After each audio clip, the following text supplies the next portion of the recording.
You ask Tiger to solve. This deals with linear equations with one unknown.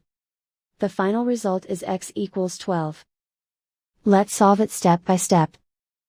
Group all constants on the right side of the equation. Subtract 25 from both sides. Group like terms. Simplify the arithmetic.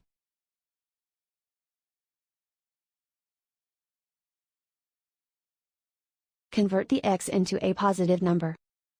Multiply both sides by -1.